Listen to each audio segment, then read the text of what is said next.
Bienvenue dans cette nouvelle vidéo. On va jouer avec des petites voitures et tenter de comprendre la mécanique des bouchons. Une vidéo qui tombe bien avant les grands départs en vacances d'été.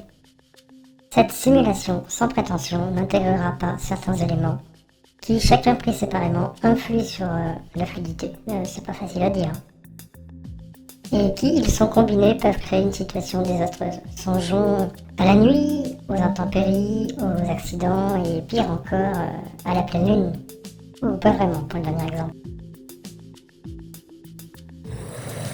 Un premier exemple. Avec une densité relativement faible de véhicules roulant à la vitesse autorisée, tout se passe bien. Raymond est heureux dans sa voiture rouge, et même s'il ralentit pendant un moment, car il a cru voir un problème devant lui,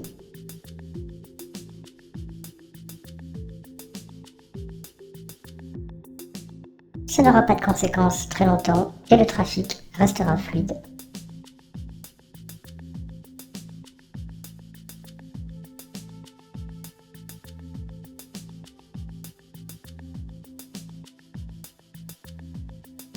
Deuxième exemple.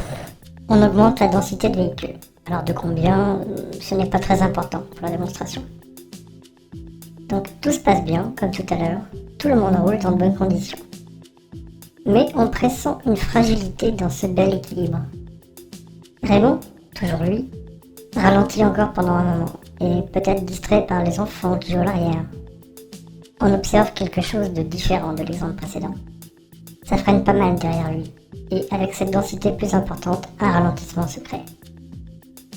Et si Raymond a repris sa vitesse de croisière, le ralentissement, qu'on appelle aussi bouchon, ne se résorbe pas vraiment. Il s'auto-entretient, sans jeu de mots. Et il se déplace comme une onde vers l'arrière. Tout le monde se demande bien pourquoi il y a un ralentissement, car on ne voit jamais d'obstacle. Ça vous est arrivé, bien sûr. Et ça finit par se dégager à l'avant du bouchon, toujours sans explication. C'est vraiment rageant.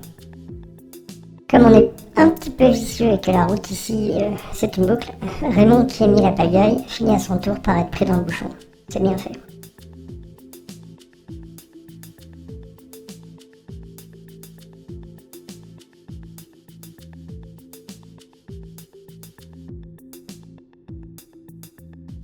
Alors on comprend bien dans l'exemple précédent que les voitures qui se suivent agissent de façon individuelle. Et c'est ainsi dans la vraie vie, chacune est autonome, sans jeu de mots.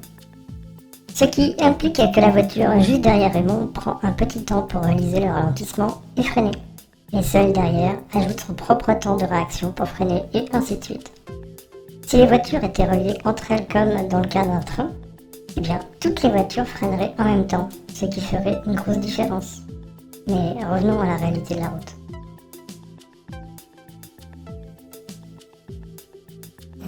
Alors, si on ajoutait des voies supplémentaires, en voilà une bonne idée.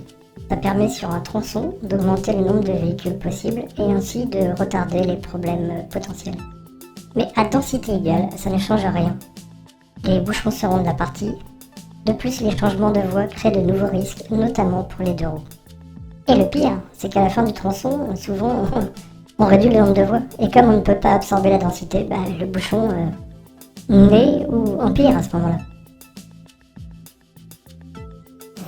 On observe de temps en temps sur des portions de nos itinéraires la mise en place de limitations de vitesse. Et on nous explique que ça sert à fluidifier le trafic, donc à éviter les bouchons.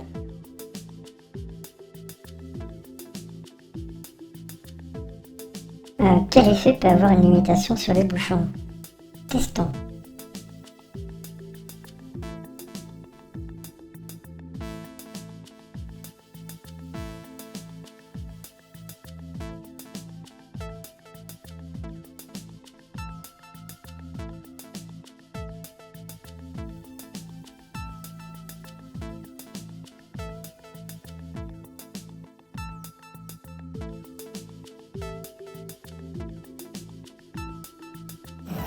Voilà, j'espère vous avoir donné enfin les explications que vous recherchiez au sujet des bouchons. Et j'espère aussi ne pas vous avoir donné la nausée à tourner en rond ainsi.